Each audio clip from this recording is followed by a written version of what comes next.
Bonjour à toutes et à tous, j'espère que vous allez bien. On se retrouve pour le brief du vendredi 14 février. Joyeuse Saint-Valentin, il est 8h43. Aujourd'hui, on va parler donc des news économiques, du ratio long and short, du funding, open interest, des liquidations. On regardera ce que font les whales en finissant par l'analyse technique de Bitcoin. Mais avant ça, on va regarder donc ce qui s'est passé hier. Hier, on a eu donc pas énormément de mouvements sur Bitcoin. C'était surtout à partir du soir qu'on a eu du mouvement. Donc on a continué on a bien remonté. Maintenant, la question va être de savoir si jamais on va pouvoir redescendre chercher notre entrée ou si jamais, tout simplement, on va partir, sur la lune. Donc, hier, on a pris, ça comme trade. Donc, malheureusement, il y a eu un front run.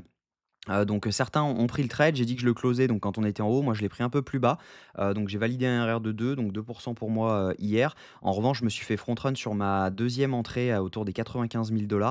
On avait énormément de liquidations à venir chercher, c'était assez plausible de venir. On s'est fait front run à environ, 100 sur Bitcoin. Bon, bah, c'est pas grave, ça arrive. Ça veut juste dire que le plan était bon. Simplement, l'entrée, bon, bah, voilà, des fois on n'a pas de chance, ça vient pas chercher les liquidations, qu'on veut et par conséquent, on se fait front run. Mais c'est pas très grave. Sinon, pour, maintenant, ce qu'est la suite, on voit que, bah, juste ici, on a un FVG donc à venir chercher juste là. Donc potentiellement, on peut venir chercher ce FVG, donc dans cette zone-ci. Donc c'est un FVG M15, donc on va le noter. Hop, texte FVG M15 et logiquement, on doit avoir pas mal de liquidations à venir chercher dans cette zone parce que, normalement, il y a pas mal de gens qui sont rentrés en long un peu tardivement et qui, par conséquent, se trompent de levier et cetera, donc ont des liquidations dans cette zone. Donc on va voir ça ensemble, ça on verra si jamais on le garde ou pas. Au niveau, crypto bubble, bon, bah, on a pas mal de verts sur les cryptos, hein, même si jamais sur le mois, c'est pas flagrant, on n'est pas non plus sur, des perfs de fou. Sur la journée, ça fait toujours plaisir, on est dans le vert. On va voir maintenant si jamais on peut poser un bottom ou non. Au niveau des news économiques, à 14h30, on va avoir la vente au détail principale, ainsi que la vente au détail donc mensuelle. C'est pas des news ultra impactantes, donc on ne devrait pas avoir énormément de volatilité due aux news économiques. Au niveau des liquidations, donc on va d'abord regarder le funding open interest.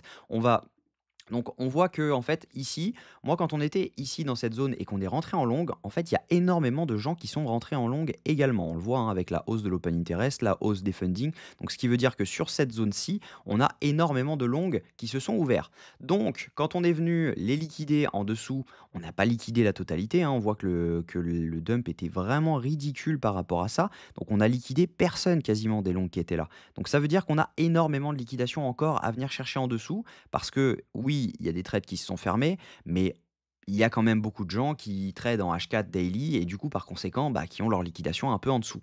Et quand on regarde, bah, on voit ensuite, donc on a une rehausse de l'open interest avec une baisse des funding juste ici. Donc là, c'était des gens qui étaient en train de short sur ce move, ce qui par conséquent nous a fait que bah, derrière, quand on est venu les liquider, on a eu une baisse de l'open interest parce que tout simplement, ceux qui sont rentrés ici en short, logiquement, se sont fait sortir juste ensuite.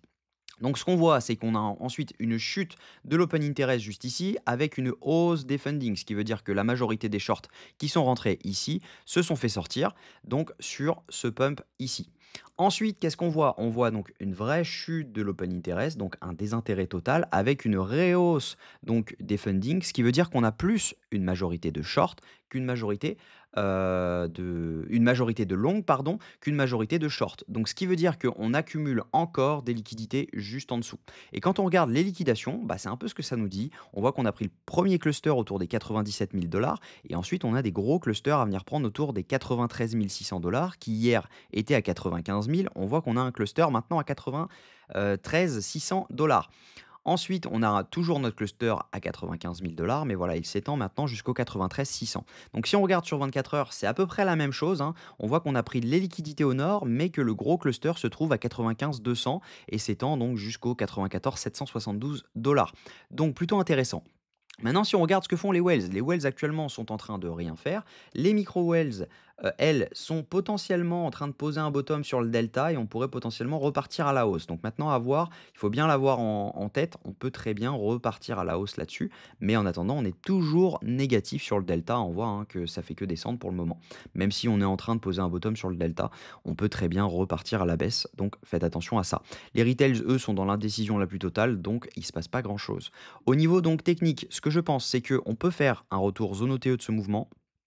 Hop, juste ici, parce que là, en fait, on a que des gens qui sont en train de long. Donc potentiellement, on a On n'est pas loin d'un top sur Bitcoin court terme, j'entends. Donc on peut très bien revenir faire quelque chose comme ça, venir chercher donc ce FVG potentiellement en zone de rebond et derrière venir liquider les gens dans cette zone-ci autour des 95 000, 94 900, 800 pour derrière pouvoir potentiellement poser un bottom et derrière repartir et ça nous validerait une A, B, C et derrière on repart. Donc potentiellement ça pourrait être intéressant de faire ça. Je pense que c'est même le plus probable, qu'on fasse parce que, on a beaucoup, beaucoup, beaucoup de gens à venir chercher. Les gens actuellement sont en long ici, c'est une majorité de long. On voit qu'on accumule pas mal de liquidités. Donc ce qui va être intéressant de voir, c'est quand on va, liquider donc sous cette trendline. Hop, on en a une juste ici. Quand on regarde juste là, on voit qu'on a 4 points dessus. Donc ce qui serait intéressant de voir, c'est soit on valide un shosh en low time frame juste ici. Bon, il va être compliqué à valider parce que, en low time frame, même si jamais je me mettais en 3 minutes, il va être, validé donc, juste ici. Donc ça va être compliqué de rentrer parfaitement.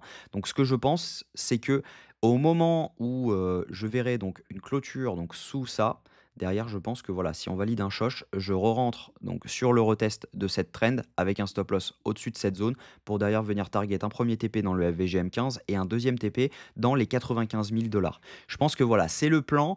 Pour le moment, ça ne sert à rien d'aller short, on n'a pas de setup, on est haussier, donc on peut très bien continuer à up jusqu'aux prochaines liquidités qui se trouvent autour des 98 100 dollars, ce qui nous donnerait donc cette zone-ci, 98 100.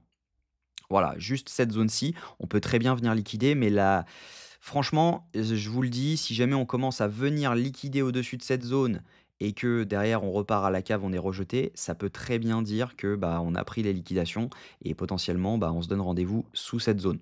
Donc le mieux serait quand même de ne pas liquider sur cette zone avant de retracer parce qu'on sait qu'on a énormément de liquidations à venir chercher ici et potentiellement bah, si jamais on vient ne pas chercher cette zone et qu'on dump direct, ça veut dire qu'on a beaucoup plus de probabilité ensuite de revenir chercher cette zone, mais quand on viendra la chercher, on aura pris les liquidations ici et par conséquent, on sera beaucoup plus sûr d'avoir un pump.